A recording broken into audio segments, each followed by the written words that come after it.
అందరికీ నమస్కారం. I'm Manu Chaudhary, Ayurveda and family coach. ఈ రోజు మనం సోరియాసిస్ అనే ఒక మొండి జబ్బు గురించి మాట్లాడుకుందాం. ఇదేంటంటే బాడీలో ఎప్పుడైతే మనకి శరీరంలో ఇమ్యూనిటీ పవర్ తగ్గిపోతుందో ఆ టైంలో వస్తూ ఉంటుందండి ఈ సోరియాసిస్ అనేది.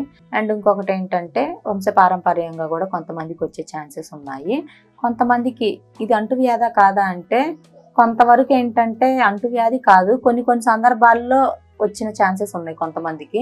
సో అలాంటప్పుడు దీన్ని మనం అంటువ్యాధిగా కొన్ని సందర్భాల్లోనే తీసుకోవాలి, కొన్ని సందర్భాల్లో తీసుకోకూడదు. సో అయితే అసలు ఈ సోరియాసిస్ ఉన్న వీళ్ళు ఏంటంటే మెంటల్లీ కొంచెం చాలా స్ట్రెస్ గురవుతూ ఉంటారు.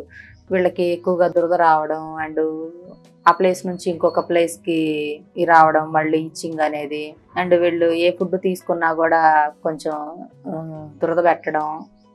సో వీళ్ళు చాలా ఇబ్బంది పడుతూ ఉంటారు సోరియాసిస్ ఉన్నవాళ్ళు. అండ్ సోషల్గా కూడా వీళ్ళు బయటికి వెళ్ళినా కూడా ఫ్రీగా ఉండలేరు. సో ప్రైవేట్ పార్ట్స్ దగ్గర ఇచ్చింగ్ వస్తూ ఉంటాయి, కొంతమందికి తలలో వస్తూ ఉంటుంది, డాండ్రఫ్ లాగా, చేప పులుసుల పొట్టులాగా రాలుతూ ఉంటుంది. సో అలాంటప్పుడు వీళ్ళు చేయాల్సింది ఏంటి, న్యాచురల్గా దీన్ని అసలు ఎలా క్యూర్ చేసుకోవాలి అంటే 90% దీన్ని మనం తీసుకునే ఫుడ్ ద్వారానే క్యూర్ చేసుకోవచ్చండి.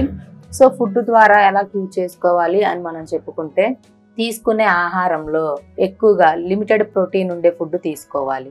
మనకి తేలికపాటి ఆహారాన్ని తీసుకోవాలి అరుగుదలకి. ఏంటంటే కొంతమంది ఎక్కువగా ప్రోటీన్ తింటూ ఉంటుంటారు, గ్రేవీ కర్రీస్ ఎక్కువగా తీసుకుంటూ ఉంటుంటారు. ఇవన్నీ స్కిప్ చేసేసి న్యాచురల్గా దొరికే ఆర్గానిక్ వెజిటేబుల్స్ని తెచ్చేసుకొని వాటిని చక్కగా ఆయిల్ లేకుండా ఉడకబెట్టేసుకొని సాల్ట్ పెప్పర్ కొంచెం తగినంత వేసుకోవాలి. కొంతమంది ఏంటంటే ఉప్పు అనేది ఎక్కువగా తీసుకుంటూ ఉంటారండి. ఎప్పుడైనా కానీ ఈ చర్మ రోగాలు ఉన్న వాళ్ళు ఎవరైనా కూడా సాల్ట్ని అవాయిడ్ చేయాలి. అవాయిడ్ చేయండి అని అంటే పూర్తిగా మానేయమని కాదండి. టోటల్లీ అవాయిడ్ చేసినట్టయితే బీపీ డౌన్ అవుతుంది, మళ్ళీ అదర్ ఇష్యూస్ వస్తుంటాయి. తగినంత తీసుకోండి, ఎక్కువగా కాకుండా.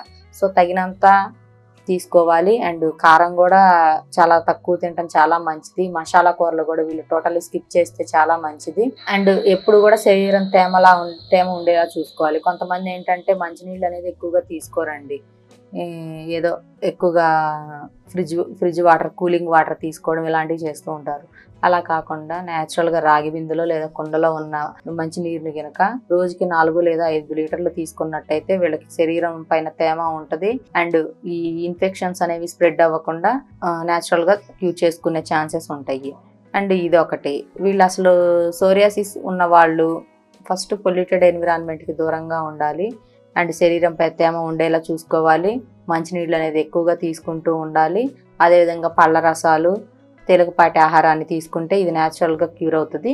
అండ్ దీనికి మనం ఎలాంటి మూలికలతో దీన్ని క్యూర్ చేసుకోవచ్చు అని చెప్తే, వేప నూనె ఐడియా ఉంటుంది కదండి. సో ఈ వేప నూనెని మనం రెగ్యులర్గా వేప నూనె అయినా అప్లై చేసుకోవచ్చు, లేదంటే వేపాకు మనకు బయట న్యాచురల్గా దొరుకుతూ ఉంటుంది. సో ఆ పచ్చి వేపాకుని తెచ్చేసుకొని దాంట్లో కొంచెం పసుపు కొమ్ములు ఉంటాయి కదా, అవి నూరేసుకొని దాంట్లో ఒక కర్పూరం బిళ్ళ కూడా వేసేసి మెత్తగా నూరుకొని, సో దాన్ని మీరు ఎక్కడైతే మీకు ఈ చర్మం పైన ఈ సమస్యతో ఇచ్చింగ్ ఉండి బాధపడుతుంటారో దానిపైన అప్లై చేసినట్టయితే ఈ సమస్య అనేది చాలా వరకు క్యూర్ అవుతుంది. అండ్ ఈ వేపాకు నూరిన తర్వాత ఓన్లీ వేపాకు లైట్గా పసుపు నూరిన తర్వాత ఆ వేపాకు రసాన్ని కూడా మీరు ఒక 100 grams వాటర్లో 3-4 టేబుల్ స్పూన్స్ ఈ వేపాకు పసుపు రసాన్ని కనుక గట్టిగా పిండేసుకొని ఈ గ్లాస్ నీళ్ళల్లో కనుక కొంచెం వేడి చేసేసుకొని మరగనిచ్చేసి కొంచెం చల్లారిన తర్వాత కనుక ఆ నీరుని మీరు లోపలికి తీసుకున్నా కూడా, పసుపు వేపాకు కూడా న్యాచురల్గా దొరికే యాంటీబయాటిక్స్ అండి మనకి.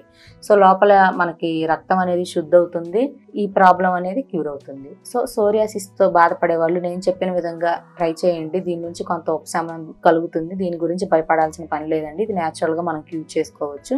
సో కన్సల్ట్ అవ్వాలి అనుకుంటే హైదరాబాద్ సనత్ నగర్లో క్లినిక్ అండి, ఇక్కడికి వచ్చి అపాయింట్మెంట్ తీసుకోండి. Thank you.